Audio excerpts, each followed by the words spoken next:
Morning. Today we're going to be reading Chapter 17 of the BFG, Journey to London.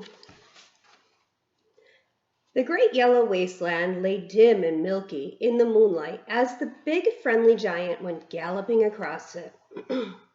Sophie, still wearing only her nightie, was reclining comfortably in a crevice of the BFG's right ear.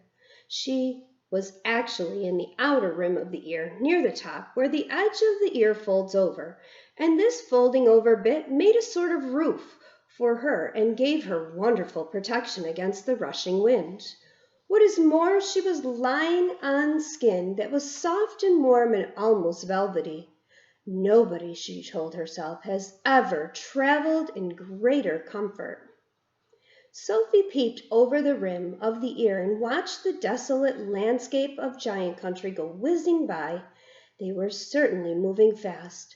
The BFG went bouncing off the ground as though there were rockets in his toes.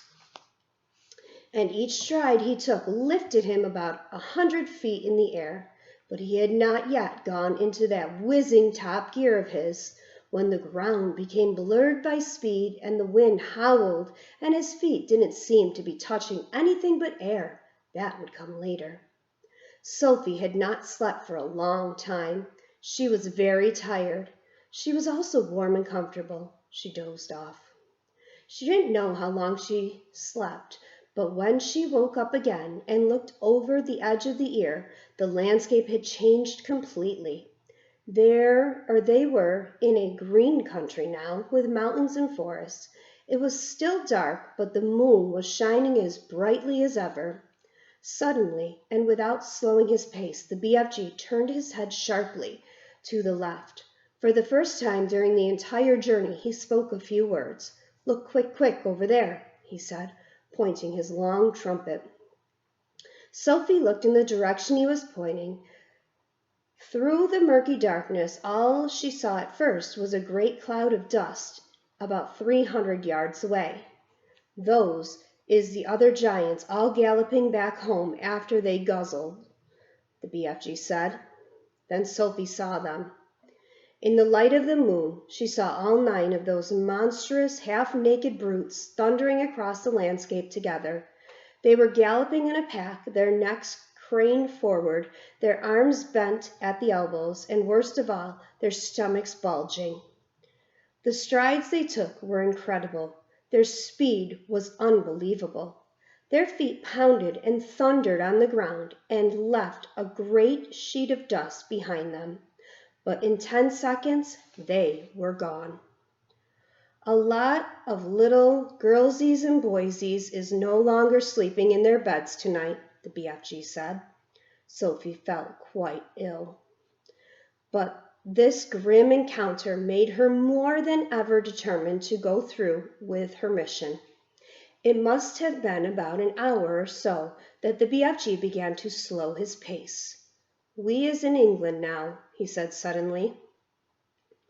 Dark though it was, Sophie could see that they were in a country of green fields with neat hedges in between the fields.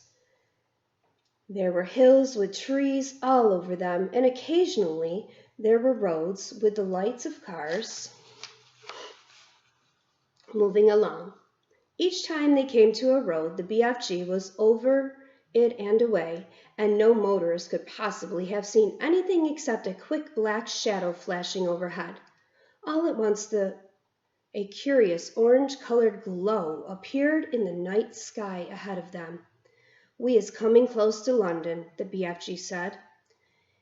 He slowed to a trot. He began looking about cautiously. Groups of houses were now appearing on all sides, but there were still no lights in their windows. It was too early for anyone to be getting up yet. "Someone's bound to see us," Sophie said. "Never is they seeing me," the BFG said confidently. "You was forgetting that I is doing this sort of thing for years and years and years. No human being is ever catching even the smallest wink of me." "I did," Sophie whispered. "Ah," he said, "yes, but you was the very first." During the next half hour, things moved so swiftly and silently that Sophie crouched in the giant's ear, was unable to understand exactly what was going on. They were in streets. There were houses everywhere. Sometimes there were shops. There were bright lamps in the streets. There were quite a few people about, and there were cars with lights on, but nobody ever noticed the BFG. It was impossible to understand quite how he did it. There was a kind of magic in his movement. He seemed to melt into the shadows. He would glide. That was the only word to describe his way of moving. He would glide noiselessly from one dark place to another, always moving, always gliding forward through the streets of London. His black cloak blended with the shadows of the night. It was quite possible that one or two late-night wanderers might have thought they saw a tall black shadow skimming swiftly down a murky side street, but even if they had, they would never have believed their own eyes. They would have dismissed it as an illusion and blamed themselves for seeing things that weren't there. Sophie and the BFG came at last to a large place full of trees. There was a road running through it and a lake. There were no people in this place, and the BFG stopped for the first time since they had set out from his cave many hours before. "What's the matter?" Sophie whispered in her under-the-breath voice. "I is in a bit of a puddle," he said. "You're doing marvelously," Sophie whispered. "No, I isn't," he said. "I is now completely boggled. I is lost." "But why?" "Because we is meant to be in the middle of London, and suddenly we is in green pastures." "Don't be silly," Sophie whispered. "This is the middle of London. It is called Hyde Park. I know exactly where we are." He was joking. "I'm not. I swear I'm not. We're almost there." You mean we is nearly at the Queen's Palace?" cried the BFG. "It's just across the road," Sophie whispered. "This is where I take over." "Which way?" the BFG asked. "Straight ahead." The BFG trotted forward through the deserted park. "Now stop." The BFG stopped.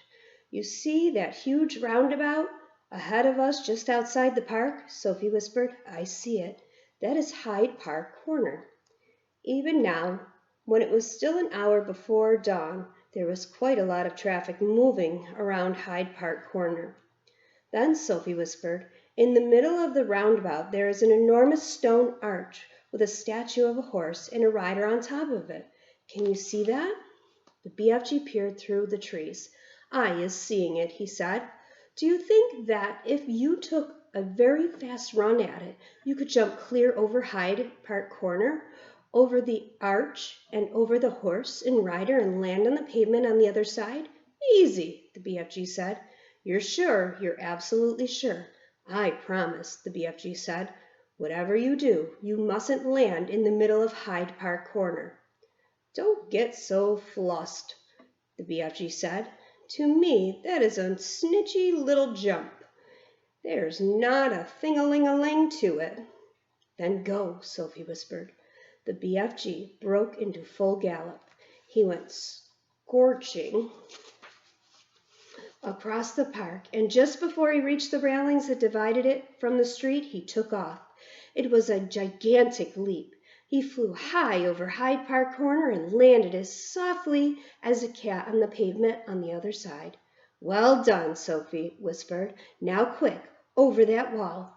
Directly in front of them, bordered the pavement, there was a brick wall with fearsome-looking spikes all along the top of it.